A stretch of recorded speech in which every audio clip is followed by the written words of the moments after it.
and Well, you can have it all. I'm going to give it right back to you because today is the 37th anniversary of Magic Johnson's baby hook in Boston Garden that silenced that crazy crowd. Today, Coop, talk about that game.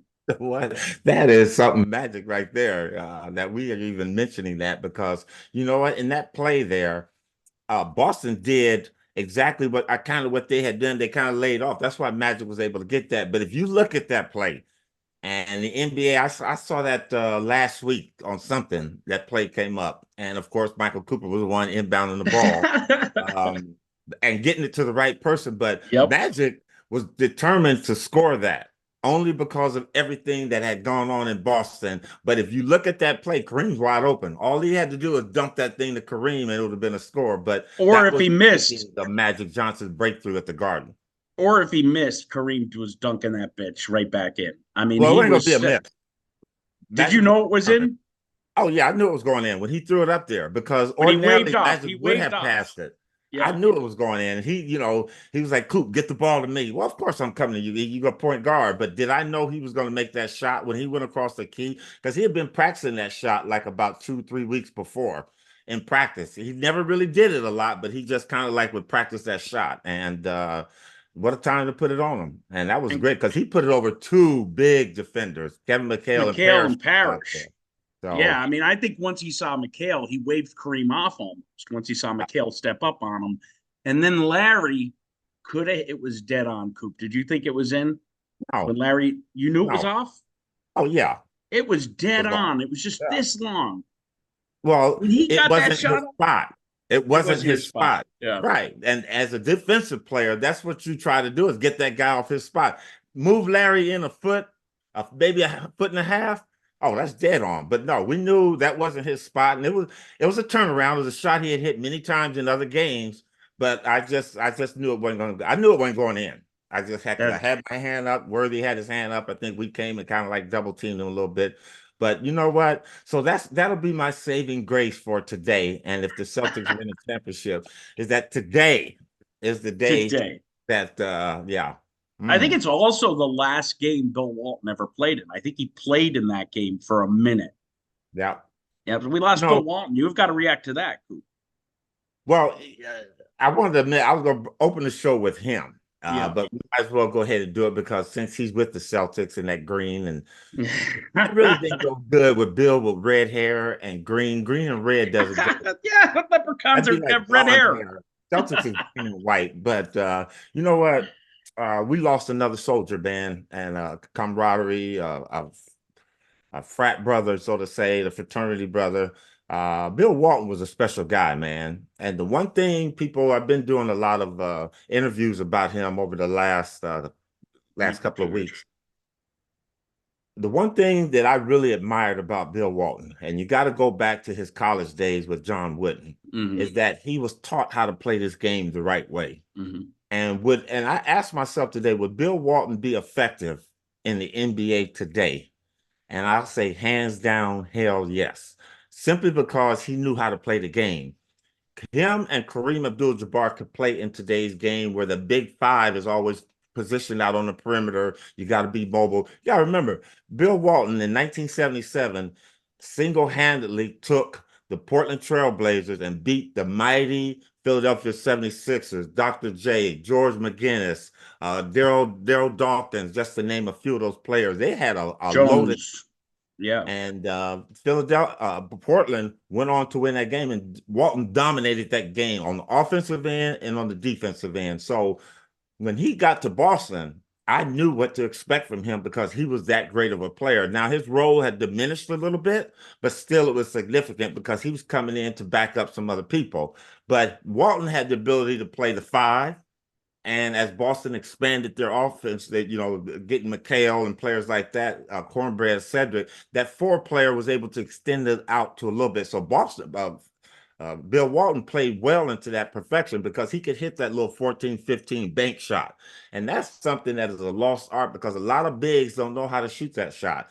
And it was first Bill Walton, then Tim Duncan came Timmy. along, Yep. then James Worthy came along, then, people like that. So Bill Walton was a man that lived his life true to himself.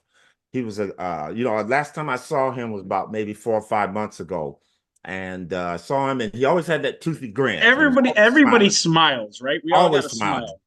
And he goes, Coop, no, he always, Mr. Coop, Cooper, Coop. how you doing? Bill I Walton. was like, Bill, I'm good. You can call me Coop. No, Mr. Cooper. And he goes, did you hug your kids today? And I said, Bill, I hugged them. Well, you know what? You keep hugging them and then hug them again, because the kids are our future, and that's what it is. And you know what? He was a great man with his boys and Yes, he his son, was. obviously, Luke Walton, being a former player for the Lakers and a coach in this league. So, you know what? I did not know he was that ill. I did not No, I know it. didn't either. I don't think many people did. Yeah. So, yeah, we lost one. But Bill Walton was a special man, special kind of guy, man. And I'm pretty sure I like the way that the Celtics Oh, they gave honored him. his specialness, you know. Yep. And I'll Uh, tell you, Coop, he's been in the hearts and minds of fans. Like guys coming out with their number 5 jerseys on, having, I don't know, KG probably wouldn't even mind, but having KG taped across the back saying Walton because he wore 5 for us. I mean, the fans, they'd put him on the Jumbotron during the middle of the game and everybody go crazy. So, yeah. today's NBA fans, they kind of struggle to relate to us old heads, but not Bill Walton. They related to him because he was just so down to earth and a pothead and just everything fun about life, right? And his whole family was there, and they really went above and beyond, like the Celtics and the Lakers do for their alumni. And it was great. It was awesome. It was a great way to start game one. Great way to start game one. But that was the energizing effect that Bill had on it as a team. I'm pretty sure he was there in spirit, and they felt it. I like the fact that usually when they recognize a player or someone, they have the black thing and they'll just have their number. I love the fact they had his name, Walton. Yep. And that shows class of an organization. And underneath Coop, they had, you couldn't tell from television, but the words Walton were in tie-dye, which is just so Bill. Yeah, it's just so Bill, because he always wore tie-dyes, Yeah. I mean, 2022, he rode the Boston subway, the T to the Garden with the fans. I mean, here's this older guy who just could relate to everybody. It was really jarring when we found out he passed. It was. I'm sure for you too, having known him. He always used to tell the story about originally wanting to go to the Lakers in '85 and Jerry West looking at his feet and saying, "No way." Do you remember any talk of that back then? There's a story about that. And you know what, Bill, if you want to say what is a Laker, well, a Laker has smaller feet and is a lot faster. And Bill wasn't that fast at that point in time in his career. So, but you know couldn't what? Jump over a piece of paper, Coop. No, he couldn't. But had he come to LA, I think we'd have been able to fit him in because he could play. But you know what? That's the uniqueness about Bill. I like to think he probably turned us down. No, the Lakers aren't who I am. Let me go to Boston, because that was his style of play. Half court, set him up, all that. I mean, Bill could get in transition because he's one of the greatest centers to start transition basketball. When he was with the Celtics, when he was with UCLA as a young player, getting that rebound and getting it out quick. Pass. The Celtics, he did the same thing. So I missed the opportunity to play with him, but my other chance that I got a chance to see him up close is when he first came in the league, and he was with the Clippers. Yeah. And we played the Clippers down in San Diego, and Bill was on that team. And he, the sorry thing, not the sorry, but the sad part about him is that just think how much of a hell of a player he would have been had he not been injured so much. Bill was a vegan, lived off the land, and up in Portland was ideal for him because they had all them trees and stuff, and he can go up in the mountains and hide and, like you say, get his smoke on because. But you know what? Didn't hurt anybody. Always nice to everybody. And then after his playing days, went on and made a big time contribution in the sportscasting world.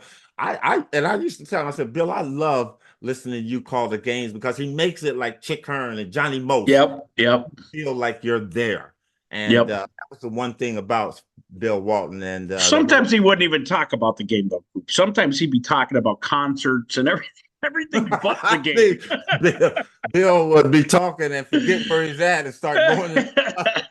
The NBA lost a great personality there for sure. And they're giving him his due. Yeah, They they're lost a giving him true his due. ambassador to the game, and Bill Walton.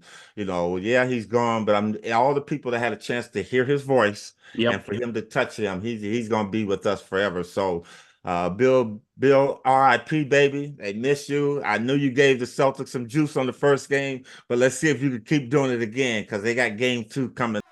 PrizePicks is America's #1 sports app with more than 3 million members. It is the easiest and most exciting way to get in on the action while you watch your favorite sports and players. You just pick more or less on 2 or more player stats and watch the winnings roll in. Now get in on the playoff action, win up to 100 times your money on PrizePicks as you and the world's best players take the game to a new level during basketball's postseason. If you have the skills, you can turn $10 into $1,000 in just a few taps. PrizePicks is really simple to play. You can make a pick and submit an entry in less than 60 seconds. This week on PrizePicks, I'm selecting Jason Tatum to dish out more than 5 assists and for his teammate Jaylen Brown to have more than 22.5 points. Download the app today and use code CLNS for a first deposit matchup to $100. Pick more, pick less. It's that easy. PrizePicks.